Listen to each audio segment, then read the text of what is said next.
সফর শুরু হলো, ফানতালাকা, তারা হাঁটা শুরু করলেন, হাত্তা ইযা রাকিবা ফিস সাফিনাতি খারাকাহা, চলতে চলতে একটা নদী আসলো। তো এই নদীর পার হয়ে আরেক জায়গায় যেতে হবে, কিন্তু এটা পার হওয়ার জন্য তাদের কাছে অর্থ নাই। এক নৌকার মাঝি সে বিনামূল্যে এটাকে পার করার জন্য প্রস্তাব দিল, ঠিক আছে বিনামূল্যে পার করে দিব।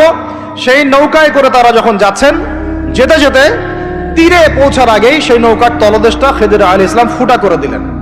নেন এখন কাজটা দেখে কি ভালো মনে হচ্ছে না খারাপ? আমি আপনার গাড়িতে করে ধরেন যাচ্ছি, গাড়িটা যখন আপনি আমার বাসা পর্যন্ত পৌঁছে দিবেন তার আগে নামলাম, নাইমা আপনার টায়ার চারটা পাস্ট করে দিলাম, আপনি আমাকে কি বলবেন? কিছু বলবেন না, ফেসবুকে গিয়ে স্ট্যাটাস দিবেন অথবা লাইভে আসতে পারেন, তাই না? এই আর কি। তো নবী মুসা আলাইহিস সালাম রিঅ্যাক্ট করলেন যে লাকাদ জি'তা শাইআন ইমরা, আপনি তো একটা অন্যায় কাজ করলেন মনে হচ্ছে। এটা কেন করলেন? যারা আমাদেরকে বিনামূল্যে বিনা পারিশ্রমিকে পার করে দিল, আপনি ওই নৌকা ফুটা করে ফেললেন। তখন খিদির আলাইহিস সালাম বললেন যে আমি তো তোমাকে বলেছি, আলাম আকুল লাক, আমি কি তোমাকে বলি নাই ইন্নাকা লান তাসতাতিআ মাইয়া সাবরা, তুমি আমার সাথে সবর করতে পারবে না?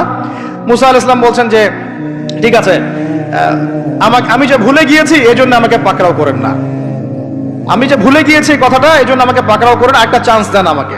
তো ঠিক আছে চলো আবার, ফানতালাকা, আবার তারা চলা শুরু করলেন। হাত্তা ইযা লাকিয়া গুলামান ফাকাতালা, এবার একটা ছোট্ট বালকের সাথে দেখা হলো, এই 8 বছর 10 বছর বয়স হবে, এই গোলাম বালকের সাথে দেখা হলো। ফাকাতালাহু, এবার খিদির আলাইহিস সালাম তাকে হত্যা করলেন, একটা বাচ্চাকে। এটা কেমন হলো? নৌকা ফুটা করার চেয়ে বেশি ভারী না হালকা? আরো ভারী।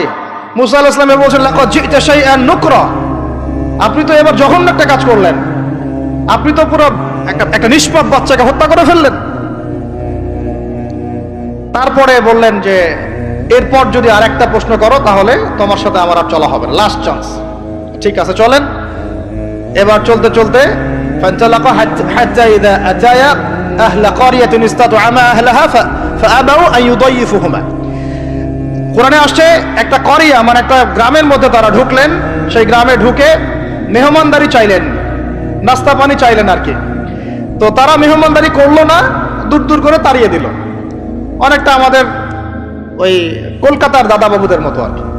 জিজ্ঞাসা করো যে খেয়ে আসছেন না খেয়ে যাবেন, এটা আমাদের আস্তে আস্তে আমাদের মধ্যে ছড়ায় পড়তেছে আর কি। মেহমান আসলে বিরক্ত হয়, কবে যাবে সেই ফিকির করে। এরা মেহমানদারি করলো না, উল্টা তাকে তাড়িয়ে দিল। তো যাই হোক, এখন মুসা আলাইহিস সালাম বলছেন যে এখানে